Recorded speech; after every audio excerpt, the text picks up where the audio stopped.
Bueno, ayer presentábamos un informe elaborado a través de una encuesta de la Facultad de Ciencias Económicas de la Universidad Nacional del Litoral y la Defensoría del Pueblo, que daba cuenta que el 42% de los santafesinos está endeudado para pagar bienes básicos, no llegan a fin de mes.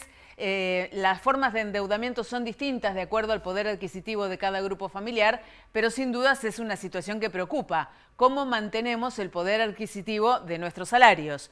Estamos en tiempos de pago de aguinaldo. ¿Qué hacemos para mantener el valor de los pesos? Por eso la consulta es al licenciado Matías Nágel, que es economista, que es docente de la Facultad de Ciencias Económicas de la Universidad Nacional del Litoral. Matías, buenas tardes y gracias por estos minutos. ¿Cómo estás? Buenas tardes, Andrea. Muchísimas gracias por la invitación. Por favor. Bueno, evidentemente la mayoría de nosotros no es especialista en inversiones, no tiene mucho que ver con los títulos, con los bonos, con las acciones, pero bueno, tenemos algunos pesitos que algunos a lo mejor pueden reservar para utilizarlos un poco más adelante y la disyuntiva es cómo hacemos para que esos pesos no pierdan valor. Perfecto. Sí, ahora se está haciendo el pago del aguinaldo para aquellos quienes cobran el aguinaldo y además, si tenés algún tipo de ingreso extra por tu actividad, lo mejor que podés hacer es hacerte la siguiente pregunta. ¿Tengo deuda? Deuda considerada mala, que es aquella deuda que la tasa de préstamos personales o si me atrasé con la tarjeta de crédito, etcétera. Lo mejor que podés hacer es primero pagar ese tipo de deuda. Bien.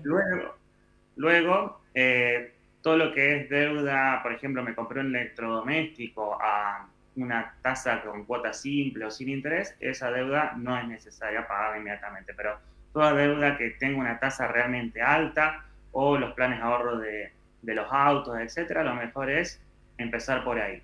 Luego, si sobra dinero o si no tenemos ese tipo de deuda y tengo planeado hacer un viaje o tengo planeado hacer una refacción en la casa, lo mejor es adelantar compras, porque la inflación todavía va a continuar siendo elevada, por los próximos meses vamos a seguir teniendo una inflación promedio del 5 o 6%, por lo tanto lo mejor es, como se hacía el año pasado, cuando los pesos te quemaban, porque había muchos pesos dando vuelta, lo mejor es adelanto compras, y si pueden ser en cuotas sin interés, mucho mejor todavía. Y luego, ya sí, si no vamos a necesitarle el dinero para el adelanto de compras o saldar deudas, ahí sí podemos empezar a pensar en instrumentos de inversión. Bien, instrumentos de inversión que, por ejemplo, antes los plazos fijos eran un buen refugio, ahora, sin embargo, con lo bajo que están las tasas, no sabemos si conviene, ¿no? Exactamente, hoy el plazo fijo no es una opción por dos motivos. Primero, porque la tasa es muy baja y segundo, porque te obliga a tener el dinero parado 30 días. Es decir, si yo necesito hacer un consumo o algún pago dentro de los próximos 15, 20 días, no tengo la liquidez con el plazo fijo, pero sí lo tengo con las cuentas remuneradas que ofrecen, por ejemplo, las billeteras virtuales. Esa es una muy buena alternativa para poner el dinero ahí si necesito la plata próximamente, los próximos 15, 20 días. No le voy a ganar a la inflación, pero por lo menos no voy a perder tanto con la inflación. Ahora, si el dinero lo voy a usar dentro de los próximos 6 meses, por ejemplo, para las vacaciones de verano o para algún otro gasto que voy a hacer dentro de 6 meses o un año, ahí sí ya podemos hablar de fondos de inversión, plazo fijo UVA, y si el gasto que voy a realizar va a ser en dólares, lo mejor es hoy comprar dólar MEP. Compramos dólar MEP cuando aún el mercado cambiario ha mostrado hoy una volatilidad importante con un dólar que ha subido casi un 3% en pocas horas. Generalmente lo que se dice es que hay que comprar un activo, en este caso sería dólares, cuando nadie habla sobre él, porque cuando habla es porque ya aumentó.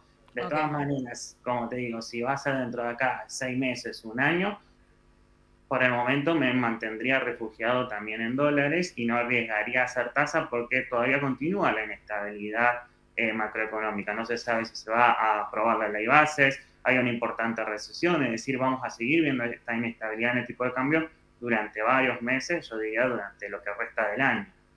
Bien, la suba del dólar blue que se está viendo en la jornada cambiaria de hoy, ¿a qué se puede atribuir? ¿A la incertidumbre por la falta de aprobación de la ley bases? ¿Porque hay pesos en el mercado y la gente no sabe qué hacer con eso? ¿O esos pequeños ahorristas no alcanzan a mover el valor del dólar hoy en la Argentina?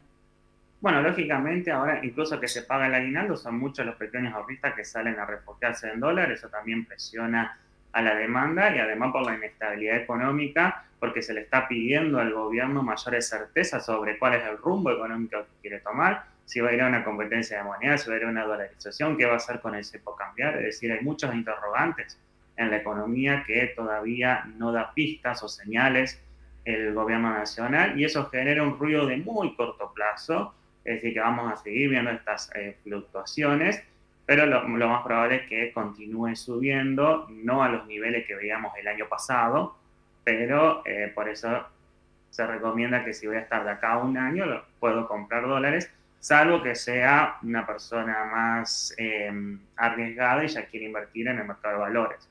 Claro. La pregunta es, ¿seguimos confiando en que la inflación va a seguir su ritmo decreciente aun cuando se le va a cargar este mes de junio, por ejemplo, el costo de la suba de tarifas de los servicios públicos y demás? Algunas consultoras dan cuenta de un freno en la inflación de alimentos en las 3 primeras semanas de este mes. ¿Eso es tan real? ¿Es tan así? ¿Qué podemos esperar para lo que viene? Bueno, luego de la devaluación de diciembre y sobre todo en lo que fue el mes de diciembre y enero de este año, ha habido una suba muy elevada de todo lo que es los alimentos y todos los precios no regulados.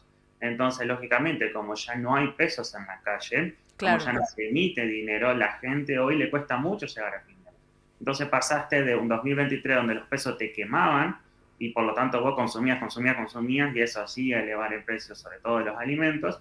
Ahora estás en una posición contraria, es decir, no hay pesos, no te alcanza, dejas de consumir, como bien decías en la presentación, gran cantidad de santafesinos están, y diría también de argentinos, están altamente endeudados, muchos de ellos para comprar insumos básicos como alimentos o medicamentos, y eso genera que la inflación en alimentos esté llegando a su piso del 0%, pero la inflación general, ese promedio que vemos todos los meses, va a continuar aumentando porque, bueno, faltan todavía actualizaciones del impuesto a los combustibles, falta todavía incrementos por el pago de los servicios públicos, prepagas, educación, etcétera. Es decir, va a ser muy difícil romper ese piso del 4% que vimos en mayo pasado y por lo tanto en los próximos meses o el próximo trimestre vamos a ver una inflación del 5 o 6% seguramente.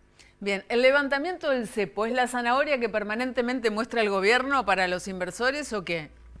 Es un primer paso que se necesita para liberar el tipo de cambio y así, por ejemplo, quienes son exportadores estén más incentivados a liquidar. Hoy el campo no está liquidando lo que se esperaba y también para corregir todo lo que es el tema de importaciones, porque al vos tener un tipo de cambio más apreciado, más barato, te conviene más irte afuera que quedarte acá. Entonces, el cepo no es lo único, sino que además tiene que mostrar otras cuestiones como continuar con el superávit fiscal, continuar pagando la deuda, generando las condiciones para que la economía pueda crecer y por eso es muy importante la aprobación de la ley base, te diría que hasta es crucial. Y mientras tanto vamos a ir viendo volatilidad en el mercado, que es algo ya normal para la economía argentina y para el mercado argentino. Bien, ¿se puede pensar en un levantamiento del cepo con la ley bases aprobada o deberán darse otras condiciones que todavía el mercado no está brindando? Y lo que se necesita para poder levantar el cepo es precisamente que haya más dólares. De hecho, la compra de dólares del Banco Central ha disminuido bastante estos últimos meses, este último día incluso. Por lo tanto, no es solo la ley base, sino que también se necesita disminuir los pasivos del Banco Central, lo que antes eran las famosas LELIQs, ahora son los pases. Esa deuda que rápidamente se puede ir al dólar si este se libera y además necesitas seguir acumulando reservas que solo lo vas a generar si da las condiciones necesarias, pero todo lleva tiempo. No es que de un día para otro, pues se aprueba la ley, inmediatamente puede levantar el cepo, más allá del optimismo que puede llegar a tener el gobierno, todo requiere tiempo y tiene que hacerse bien precisamente para no generar grandes ruidos y que se te pueda disparar el dólar. Bien, nada indica que el dólar vaya a bajar y nada indica que la inflación vaya a ser menor a un 4% por lo menos. Hay una volatilidad, puede ser que en las próximas semanas baje un poco, pero luego va a volver a subir, es decir, es como que ahora se encontró un nuevo precio de 1.300 pesos, 1.400 podríamos decir para los próximos meses. No vamos a ver grandes subas como las que veíamos el año pasado, pero sí vamos a ver esa pequeña volatilidad, que es algo normal, no hay que asustarse si baja mucho, si sube mucho, es algo que ya deberíamos estar acostumbrados a esta altura. ¿Esto podría obligar técnicamente a devaluar al gobierno? Ellos están muy convencidos de que no van a devaluar, que su programa económico es bastante consistente, eso genera dudas, creo que lo van a aguantar. Es muy difícil que evalúen más en esta época porque eso después repercute en la inflación y la bandera, el caballito de batalla, diríamos, del gobierno nacional es precisamente la baja de la inflación, es lo único que le importa al gobierno nacional, la baja de la inflación, y si generas una devaluación, eso va a repercutir en tu meta. Entonces lo más probable es que aguanten todo lo que puedan para no devaluar. De hecho, lo están diciendo abiertamente. Matías, muchísimas gracias por estos minutos y gracias por los consejos. Muchas gracias a ustedes, que tengan un buen día. Hasta la próxima. El licenciado Matías Nagel es economista, es docente de la Facultad de Ciencias Económicas de la Universidad Nacional del Litoral.